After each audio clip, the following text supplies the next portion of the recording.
3일절이잖아요. 진짜 애국자가 돼야 돼요. 그래서 우리가 항상 여기 생활할 때 대한민국을 대표하는 마음으로 좀 살았으면 좋겠어요. 에모리에 있을 때 진짜 치링하고 싶은 욕구가 간절히 올라올 때 내가 대한민국의 애국자다라는 생각으로 그런 마음으로 좀 살았으면 좋겠어요.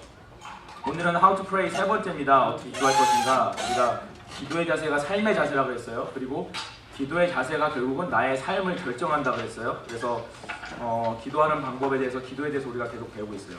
오늘 세 번째는요, 용서의 문제인데요. 용서, forgiveness에 대한 건데 제목은 관계를 살리기 위한 기도는 축복의 통로다 이거예요. 관계를 살리기 위한 기도는 축복의 통로다.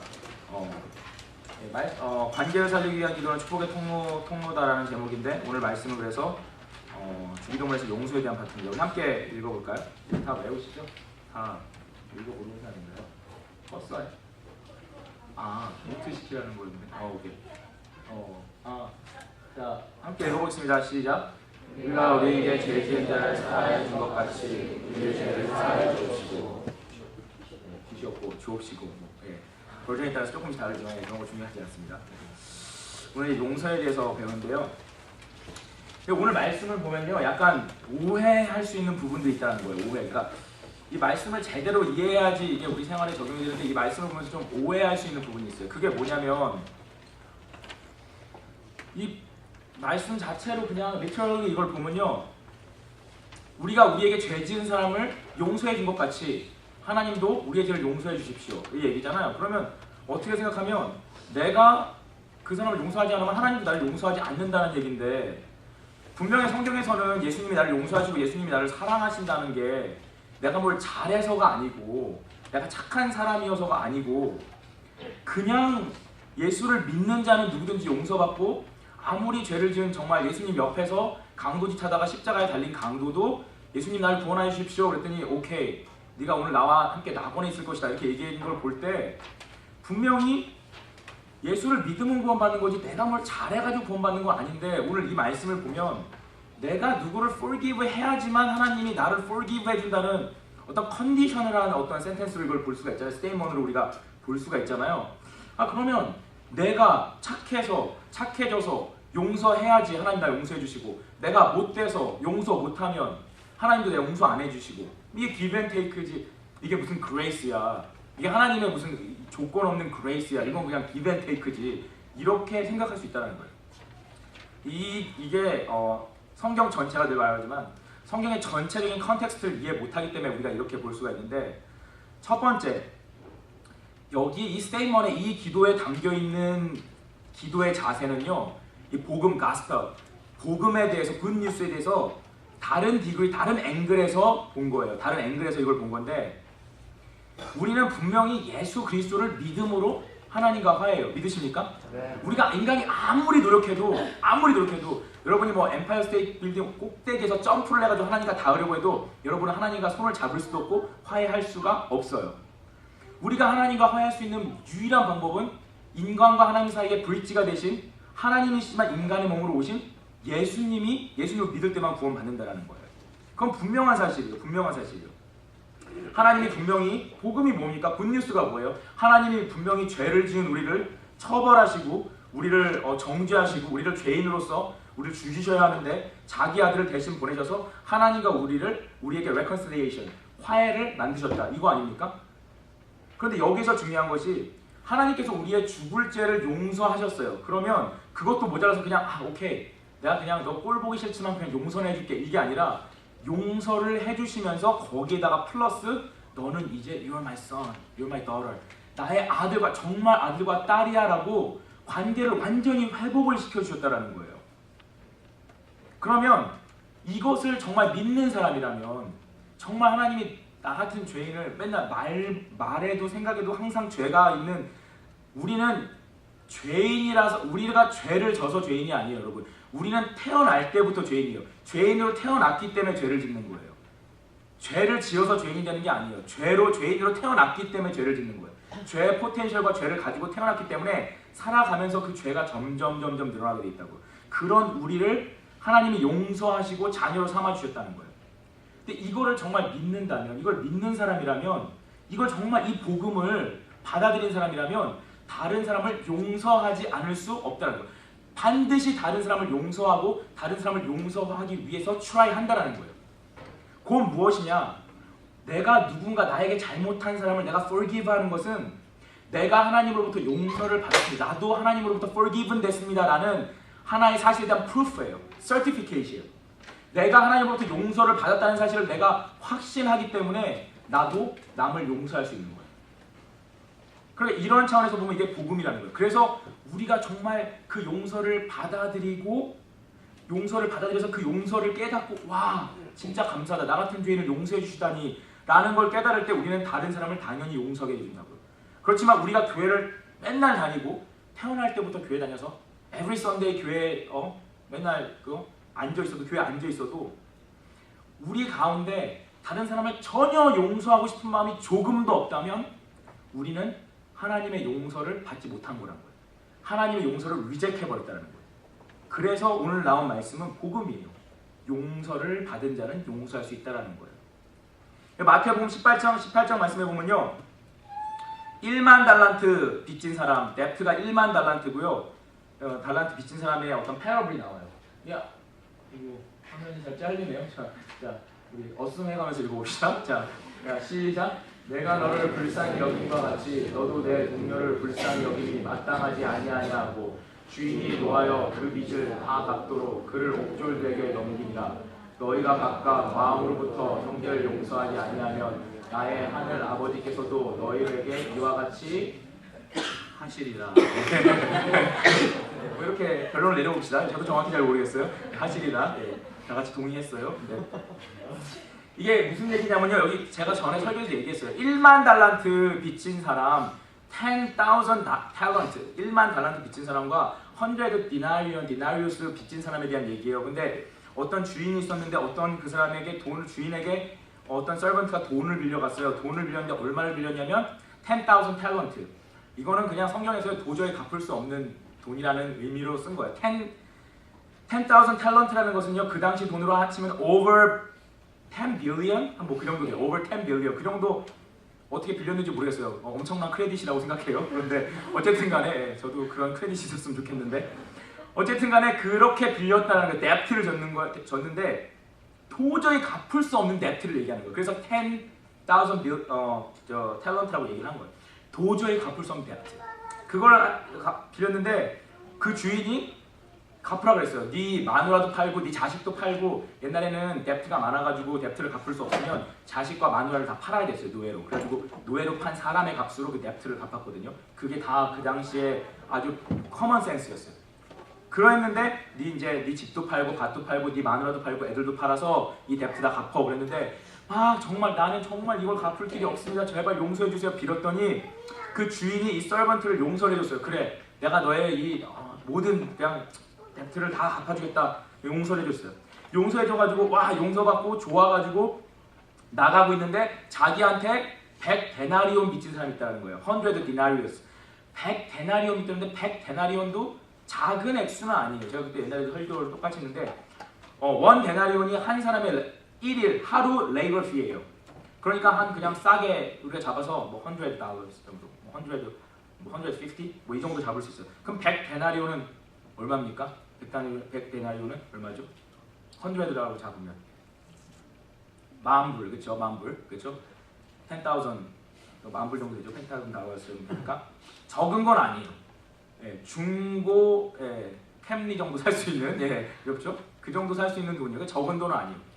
근데 그 돈을 빌린 사람을 딱 만났어요. 그랬더니 그 사람 멱살을 딱 잡고 그 사람을 초킹을 했다고 했어요. 성경에서 초킹을 하면서 성경에서 초킹했다고 써있어요. 초크라고 써있어요. 뭐 코브라 트위스트를 했는지 어떻게 했는지 모르겠는데 하여튼 초킹을 막 하면서 이 자식아 네가 지금 나한테 $10,000 안 갚아가지고 우리 집에 얼마나 어렵고 우리 애가 지금 도시락 반찬도 잘 못 사고 있는 거 알아? 그러면서 막 초킹을 하고 막 그랬더니 그 빚진 사람이 제발 용서해달라고 내가 정말 금방 갚겠다고 얘기했더니 필요 없어. 너 같은 놈은 인간 쓰레기야. 그러면서 제일에 데려가가지고 제일에 쳐놨다는 거예요.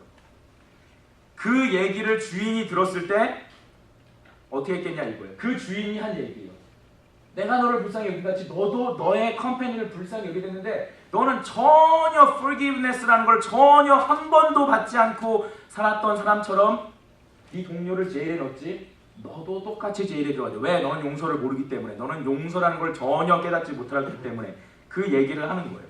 그래서 은혜를 모르는 거.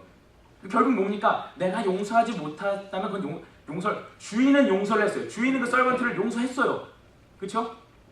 1만 달란트를, 그 납트를 면제해줬어요. 웨이브해줬어요. 그런데 이 사람은 주인이 용서를 해줬지만 용서를 받지는 않았다는 거예요. 무슨 말인지 알겠죠?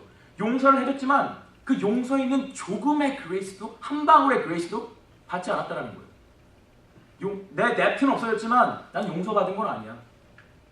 그렇기 때문에 다른 사람이 자기에게 지은 납트를 갚으라고 그 사람을 뚜렷하고 협박할 수 있다는 거예요. 그러니까 하나님께서 우리를 용서를 하셔도 우리가 그 용서를 받아야 된다는 거예요. 그 용서를 정말 받고 경험할 때 우리는 반드시 다른 사람을 용서하게 돼 있다는 거예요. 군대에서도 보면요, 제일 얄미운 애들이요 그런 거예요. 막 간부들 앞에서는 되게 잘해요. 막 간부들이 막 지적하고 뭐라 그러면 막 되게 막 잘못했다 그러고 막 되게 막 손이 발이 되도록 막 빌면 막 불쌍해가지고 막 용서를 해줘요.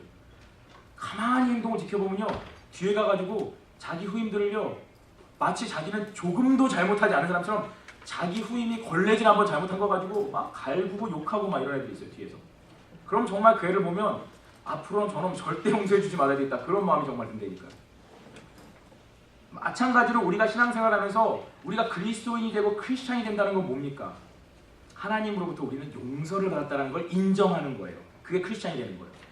그런데 우리가 용서를 하지 못하면 난 용서 안 해, 난 용서할 필요 없어 라고 말하면 나는 용서받을 필요가 없는 사람이야 라는 말인 거예요. 나는 내가 용서받을 필요가 없기 때문에 난 남도 용서하지 않아, 이 얘기라는 거예요. 내가 용서받았으면 반드시 다른 사람을 용서해야 되는데 나도 용서받은 적 없거든? 그러니까 난 너도 용서 못해 라는 말이 된다는 거예요. 그 말은 결국 나는 용서받지도 않고 용서할 필요도 없고 나는 하나님으로부터의 구원도 필요 없고 예수님도 필요 없어, 나는 용서가 필요 없는 완벽한 인간이네 라고 자기 자신에 대해서 인정하고 얘기한다는 거예요. 얼마나 교만한 인간입니까? 얼마나 교만해요. 그 교만이 우리 안에 있다는 거예요. 여러분, 우리가 얼마나 죄인입니까? 우리 어제도 제가 금요일에서 그 말씀 나눴는데, 여러분, 우리가 법 때문에 착한 척하고 살고 있는 거예요. 법 때문에. 여러분 생각을 해보세요. 여러분 정말 레녹스에 갔는데 법이 없어. 도둑질을 해도 도둑놈을 잡아가는 법이 없다고 생각해보세요. 경찰이 없다고 생각해보세요. 레녹스에 물건 갖다 놨는데 사람들이 다 집어가요. 그냥 아무나 집어가요. 막 그냥 티파니 반지 있네, 목걸이 있네, 그냥 집어가요. 왜 집어가세요? 경찰 없잖아요. 이거 안 걸리고 법에 안 걸리잖아요. 막 집어가요. 사람들이 막 집어가요. 그럼 여러분은 가만히 쳐다보고 있을 건가요? 나는 절대로 집어가지 않아. 난 경찰이 날 잡아가지 않아. 난 절대로 집어가지 않아. 사람들이 맥북 스토어에서 맥북 막 가져가고 있는데 난 절대로, 난 돈 주고 꼭 살 거야. 옆에 사람이 막 그냥 공짜로 가져가고 있는데 이거 얼마예요? 저 이거 돈 다 낼게요. 카드 긁고 있습니까? 우리도 가져간다고요. 우리도 가져가요. 사람이 착해 보이는 건요, 법 때문에 그런 거예요. 벌 받을까 봐. 단지 그것 때문에 포장하고 있는 거라고요. 우리의 생각은 다 행동이에요. 죄를 지을 기회가 없어서 그런 거지. 그리고 우리가 용서를 하는 사람이 용서를 깨달은 사람이라는 거예요. 두 번째로, 그러면 이 스테이먼, 여기서 이 기도에 나온 이 스테이먼에 우리가 우리 죄를 사하여 준 것 같이 우리의 죄를 사하여 주옵시고, 이 말씀을 조금 더 확장된 의미로 조금 더 나가서 익스펜드해서 좀 더 살펴봅시다. 왜냐하면 우리가 이것을 어떤 이해의 관계, 사람을 이해하고 품어주는 쪽으로 조금 더 확장시켜서 생각해 봅시다. 왜냐하면 사실 우리가 살면서 여러분에게 그렇게 심각한 죄를 여러분에게 누가 지은 일이 별로 없기 때문이에요. 사실 여러분 생각해 보세요. 저도요, 생각해 보면 저한테 내가 도저히 이 인간을 용서할 수 없다라는 그런 죄를 지은 사람이 별로 없어요. 저한테 정말 내가 정말 우리 부모님의 원수 막 이렇게 생각하는 사람이 별로 그렇게 많지 않아요. 우리가. 그래서 별로 마음에 사실 용서라는 거, 진짜 용서라는 걸 생각할 때 나는 정말 잘못 하나도 안 했는데 정말 아무 잘못도 안 한 나한테 무조건 어떤 사람이 잘못했다, 이런 경우가 별로 많지 않아요. 나도 좀 잘못하니까 그 사람도 잘못하고, 이런 경우가 좀 많다는 거죠. 그래서 이것을 조금 더 확대해 볼 필요가 있다는 거예요. 뭐 우리에게 사람들이 죄 짓게 한 거, 내가 용서해야 될 사람? 뭐 생각해 보세요. 뭐 누가 있어요? 뭐 기껏해야 내가 파마하고 왔는데 너 아줌마 파마 같다 뭐 이렇게 얘기하는 뭐 그런 사람? 네가 파마해봐. 내가 완전 악평해줄 테니까 악플 올려줄게. 내가 페이스북에다 악플 올려줄게. 막 그룹 프로젝트 하는데 조금 시간 안 지키는 사람, 시간 막 타협아. 야 오늘 밤 9시에 만나면 안 돼. 안 돼. 8시에 만나야 돼. 막 이런 애들. 뭐 이런 거 빼놓고는 별로 우리가 그렇게 용서의 개념이 들어가는 게 별로 없다라는 거예요. 조금 더 의미를 확장해서 이해라는 것 쪽, understand 하는 거 쪽으로 나가보면 결국 용서란 것도 무엇입니까? 용서란 것도요 결국 관계의 중요성을 아는 것에서 시작하는 거예요. 용서라는 것이요 막 우리가 내가 정말 착해져야지, 내가 정말 착하니까 용서한다, 이게 아니에요. 용서가 정말 우리가 어떤 일을 용서하지만 정말 우리가 한계에 다다르면 용서 못할 일이 많아요. 근데 용서라는 것은 무엇이냐면 관계의 중요성을 아는 사람으로부터 시작되는 거예요. 결국 내가 용서하지 않으면 내가 하나님과의 관계가 끊어진다는 걸 알기 때문에 관계를 생명처럼 여기는 거예요. 내가 정말 저 사람을 용서해야지, 관계를 살려야지, 내가 저 사람을 이해해야지, 내가 저 사람을 품어야지, 내가 그 관계로부터 생명을 얻고 내가 하나님과 연결된다는 걸 알기 때문에 관계를 살리려고 하는 사람, 그 관계에 대한 중요성을 깨달음으로부터 우리가 시작한다는 거예요. 용서라는 것을 시작한다는 거예요. 왜냐하면 우리가 누군가를 이해하지 못하고 누군가를 품지 못할 때 절대로 우리가 하나님 앞에 기도한 거 응답되지 않습니다. 절대로 하나님 볼 수가 없다는 거예요. 그걸 알기 때문에 우리가 이해하고 사랑하기 위해서 나아가는 거예요. 관계의 중요성을 아는 게 중요하다는 거예요. 오늘 이 말씀은 그래서 용서라는 아주 스페시픽한 토픽으로 볼 수도 있지만 관계를 넓히면 이건 관계 전체, 하나님과 나의 관계, 나와 사람과의 관계, 관계 전체에 대한 것, 관계의 소중함을 알아라 라는 말씀을 우리가 받아들일 수 있다는 거예요. 여러분 아까도 말씀드렸지만 복음이라는 게 뭡니까? 복음이라는 것은 다른 말로 표현해서 reconciliation이에요. reconciliation이 뭡니까? 화해, 용납, 받아줌. 이게 뭐예요? 관계를 살리고자 하는 거 아닙니까? 하나님께서 우리를 왜 자기 아들을 우리를 왜 죽이셨습니까? 우리랑 관계 살리려고. 근데 하나님이 왜 우리와 관계를 살려야 됩니까? 우리와 관계 살려서 그 전능하신 하나님이 Almighty God이 우리랑 관계 살려서 좋은 게 뭐가 있어요? 아무것도 없어요. 근데 왜 하나님 관계를 살리랍니까? 그게 하나님의 성품이에요. 그게 하나님 안에 있는 성품이고 하나님의 캐릭터예요. 관계를 살리고 관계를 사랑함을 통해서 가장 아름다운 천국, 하나님의 나라가 이루어진다는 것이 그게 하나님의 캐릭터예요. 그래서 우리가 하나님을 믿을 때 관계를 소중히 하게 돼 있다는 거예요. 그래서 하나님을 아는 사람은 관계를 살리게 돼요. 그리고 관계를 살리려고 노력하다 보면 하나님을 알게 돼요. 그래서 여러분에게 최소한 우리가 두 가지만 함께 좀 기억했으면 좋겠어요. 우리 관계에 대해서 생각할 때 두 가지. 첫 번째, 최소한 여러분의 이익과 여러분의 감정 때문에 관계를 쉽게 깨지 마세요. 여러분의 이익과 여러분의 감정 때문에 여러분이 받을 베네핏과 여러분의 베네핏을 어떤 사람이 조금 해쳤다고 해서, 여러분의 베네핏을 다른 사람이 조금 가져갔다고 해서, 또는 여러분이 이모셔널리 좀 허트를 했다고 해서 그 사람과의 관계를 박살내지 마세요. 그러면 하나님 볼 수가 없고요. 그러면 여러분 인생에서 살아가면서 천국이 무엇인지 절대로 경험할 수 없어요. 절대로. 두 번째, 나랑 좀 스타일이 다르다고 사람 밀어내지 마세요. 나랑 스타일 다르다고 사람 밀어내지 마세요. 나랑 스타일 다르다고 나는 쟤랑 분명히 얘기하고 뭐 좀 친해지면 재미 하나도 없을 거야. 이런 식으로 관심조차 갖지 않고 선을 그어버리는 건 그건 정말 어리석은 죄예요. 어리석은 죄. 참 에카가 좋은 게 뭡니까? 에카라는 곳이 뭐 그룹 프로젝트도 아니고 우리가 참 자발적으로 그냥 우리가 즐거운 마음으로 이렇게 와요. 오는데 그룹 안에서 우리가 마음이 좀 맞지 않고 스타일이 다른 사람도 있어요. 근데 그런 사람들과 함께 어울리면서 관계가 뭔지를 알아가는 거예요. 그래서 용서와 이해를 통해서만 우리가 하나님을 알게 되는 거예요. 용서와 이해를 통해서만, forgiveness와 understanding을 통해서만 천국이 뭔지를 알 수 있다는 거예요. 왜? 용서와 이해할 수 있는 마음이란 거는 결국 무엇입니까? 내가 죄인임을 고백하는 마음이에요. 내가 죄인이구나 라는 걸 고백하는 마음이에요. 내가 죄인인데 내가 죄인이면 저 사람 용서해야지. 나도 하나님 앞에 서면 잘난 거 하나도 없는데 내가 저 사람 이용하면 안 되지. 내가 저 사람 밀어내면 안 되지. 저 사람 나보다 좀 뭐 못나 보이고 사람들이 다 따돌리는 사람이지만 나도 하나님 앞에서 보면 똑같이 불쌍하고 정말 미저러블한 인생인데 내가 저 사람 밀어내지 말아야지. 그렇게 품어주기 시작하는 거예요. 그 죄인임을 고백하는 마음이 뭡니까? 바로 겸손한 마음입니다. 죄인임을 고백하지 않는 마음이 교만한 마음이고요. 죄인임을 고백하는 마음이 겸손한 humble heart예요. 겸손한 마음이라고. 이런 겸손한 마음에 하나님의 성령이 임하시고 하나님의 영이 임하시고 거기에서 치유와 회복이 이루어지는 거예요. 거기서 우리 안에 있는 내면 세계 치유가 이루어지는 거예요. 이 겸손한 마음을 통해.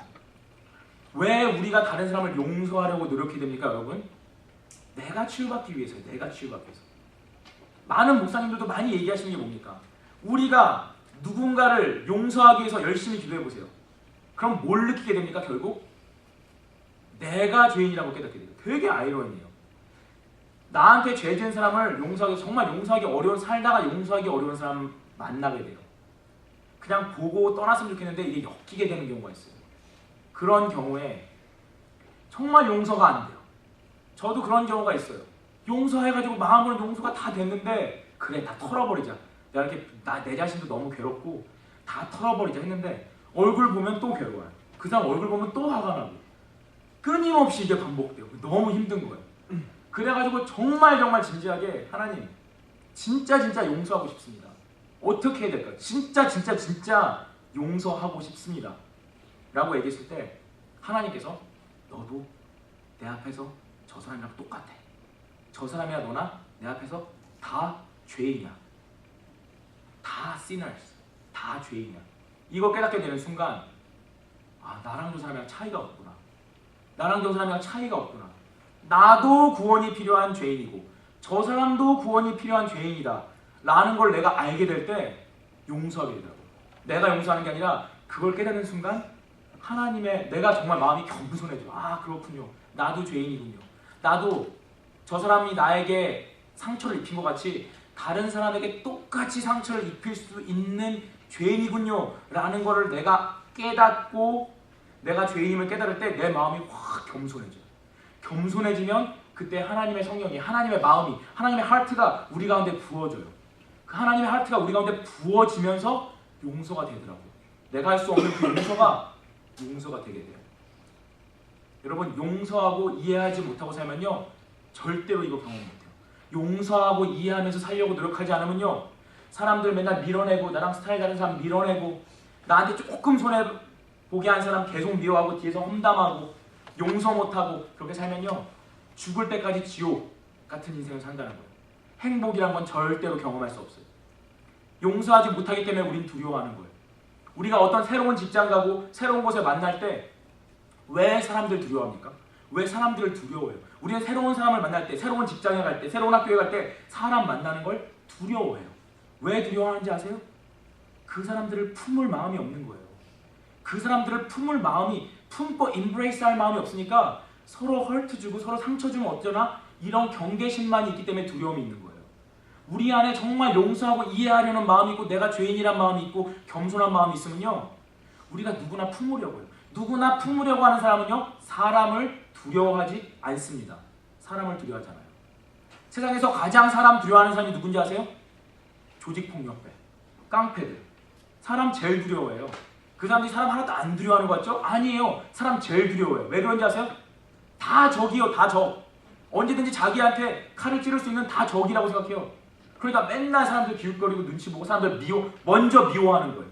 어차피 너도 나를 미워할 테니까 먼저 미워해버리는 거예요. 그런 걸 지옥이라고 하는 거예요. 그런 걸 지옥. 품지 못하고 무조건 먼저 미워해버리는 거.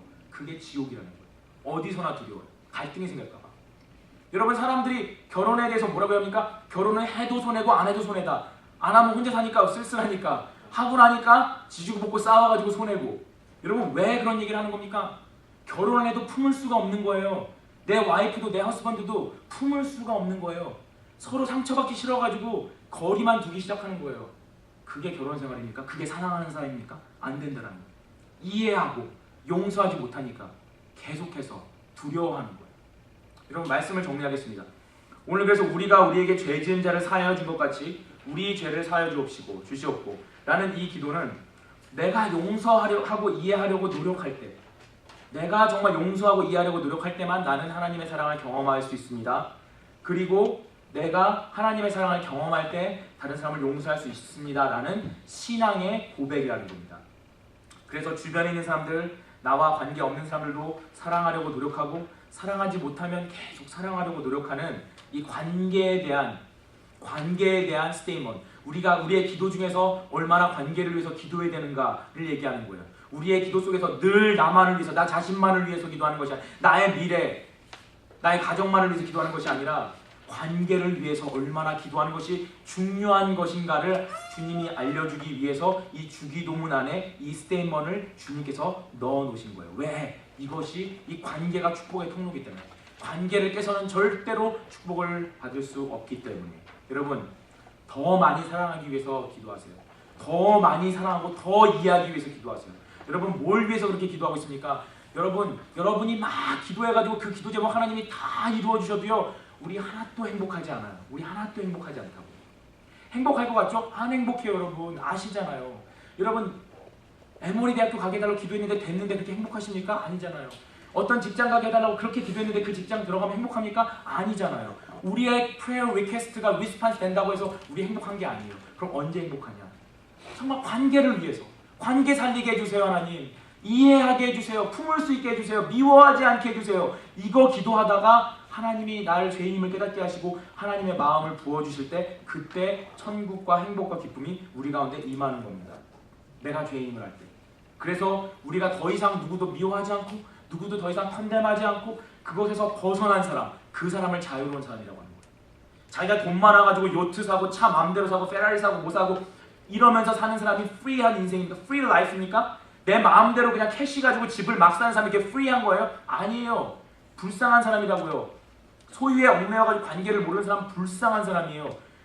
과연 프리한 사람이 누굽니까? 진짜로 true freedom을 가진 사람이 누굽니까? 미워하지 않는 사람.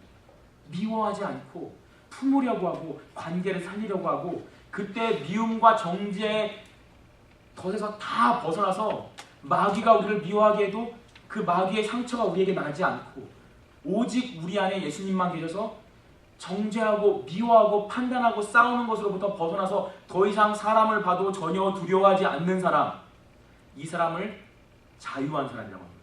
이 사람을 자유한 free Christian이라고 합니다. 자유한 사람이라고 합니다. 제가 전에도 말씀드렸죠. 손양원 목사님, 이 손양원 목사님 하신 유명한 말씀이 있어요. 사람을 사랑하다가 죄를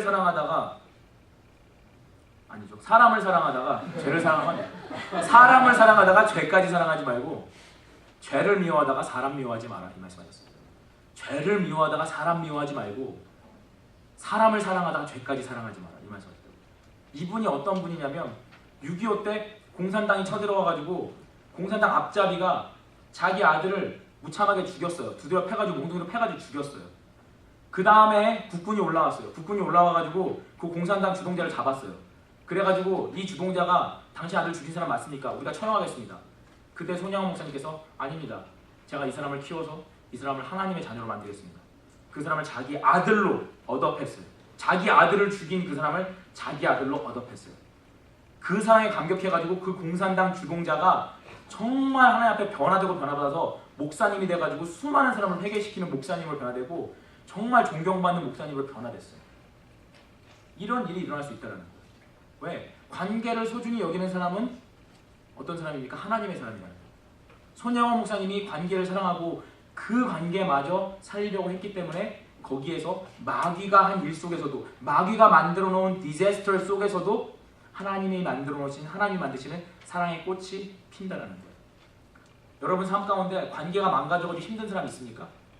마귀가 여러분 가운데 미움과 관계를 부셔뜨리기 위해서 덫을 만들어 놔가지고 여러분 어렸을 때도 그런 상처 있을 거예요. 여러분 부모님으로부터도요. 나도 알지 못하는 상처를 많이 받아요. 나도 알지 못하는 상처들을 부모님으로부터 받는다고요. 부모님을 사랑하지만 또한 부모님으로부터 상처를 받아요. 근데 부모님이기 때문에 끊을 수가 없어요. 그런 상처들이 우리 안에 많이 있다고. 저도 그런 상처들이 있어요. 그런 상처 때문에 또 다른 사람을 내가 또 미워하는 그런 악순환에서 사는 사람도 있어요. 여러분 정말 관계를 살리기 위해서 하나님 앞에 기도하세요. 기도하셔야 돼요.